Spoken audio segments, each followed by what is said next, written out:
What a day. Seriously, if you're a developer or you're just into AI, your social feeds have probably been on fire.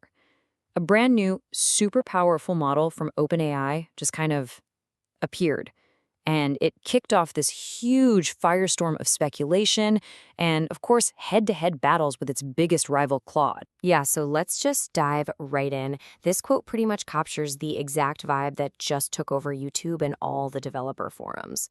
The name GPT-5 was suddenly everywhere, and everybody was scrambling to see how it stacked up against Anthropic's latest and greatest model. But, okay, let's pump the brakes for a second. With all this excitement flying around, you gotta ask the question, was this really the official launch of GPT-5? Or was something else going on here? All right, so here's what actually went down. A new, and I mean incredibly powerful, but officially unnamed model from OpenAI started popping up in different places. It got integrated into tools like the Cursor IDE, and they're the ones who kind of slapped the GPT-5 label on it. And boom, that's what started the whole frenzy. So not an official release, but definitely our first real glimpse of what they've been cooking up. And this is why everyone got so hyped. The model immediately just shot up to the #1 spot on the LM Arena, which is basically a blind taste test where users vote on which AI's answer is better. And for coding, you can see it right here, it was clearly outperforming the heavy hitters.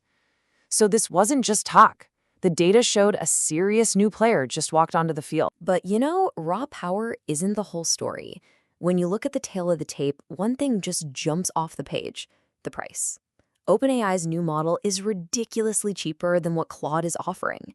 I mean, look at this. We're talking $1.25 per million input tokens for OpenAI versus $15 for Claude's high-end Opus model.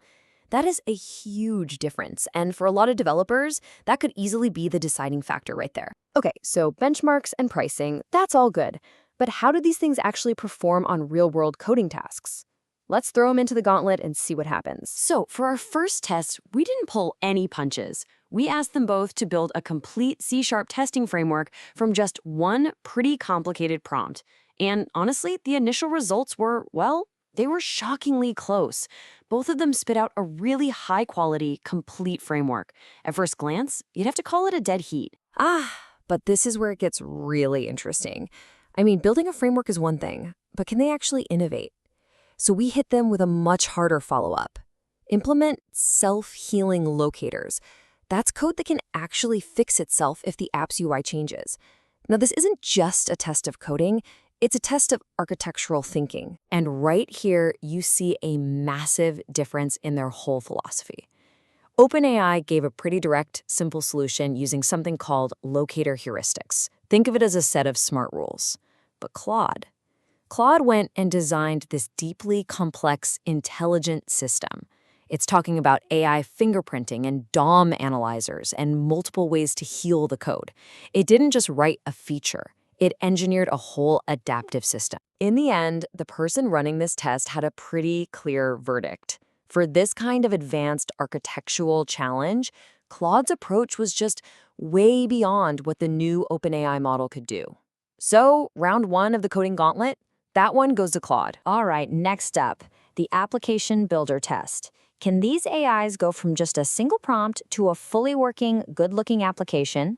Let's find out. First challenge, a simple landing page. We gave them the exact same prompt. The OpenAI model gave back something that, well, it worked, but it was a super basic black and white skeleton. Claude, on the other hand, created a design that was just, and I'm quoting here, a whole lot better.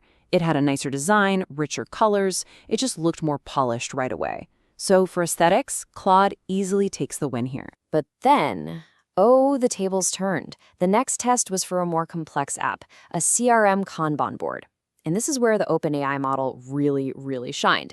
It created a perfectly working board in one go. Smooth drag and drop and everything. Claude's version, it kind of worked, but it was plagued with these weird styling bugs that just wouldn't go away. So for pure one-shot functionality, that's a clear win for OpenAI. And this wasn't a fluke either. The final app test pretty much confirmed the pattern. We asked for an invoice extractor. Once again, OpenAI delivered a completely working app from a single prompt, something older models had failed at. Claude, meanwhile, produced code with errors that it just couldn't solve on its own. So the takeaway is pretty clear. If you need to build functional tools and you need them fast, OpenAI seems to have a real advantage right now. Okay, let's move beyond just building stuff. A great AI partner has to be more than just a code monkey. It needs to be a thinker. So how do they compare when we test their raw reasoning and research skills? Across a whole bunch of different tests, a really clear pattern started to show up, and it was favoring Claude. First off, it was just faster at reasoning tasks. But more importantly, the quality of its explanations was described as more sophisticated, more detailed.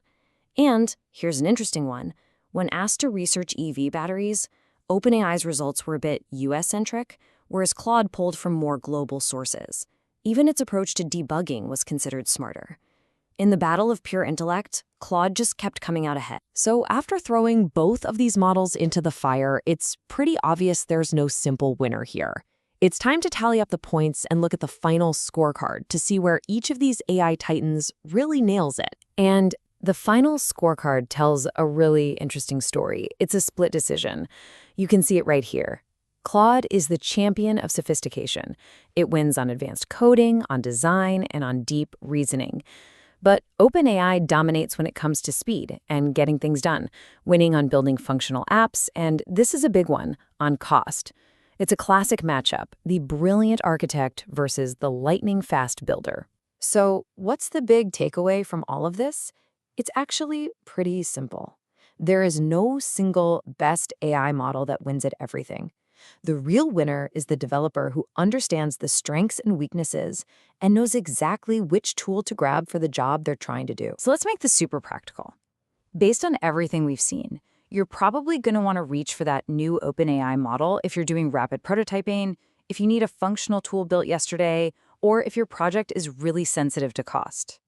But if your main priority is elegant, sophisticated code architecture, or you need deep, nuanced reasoning, or you just want a beautiful design right off the bat, then Claude is probably your better bet. You know, at the end of the day, all of this intense competition, it's just amazing news for all of us who build stuff. Like this developer said, the fact that these AI giants are making software development the main battlefield is just, it's great. It pushes the technology forward so fast and gives all of us tools that are more powerful than we ever imagined. So, let's end on this thought. This whole showdown, it's not really about crowning a king for a day. It's about something much bigger. As these AI titans keep battling it out, the really exciting question isn't about who won this round. It's about what incredible new things this fierce competition is going to let all of us build tomorrow.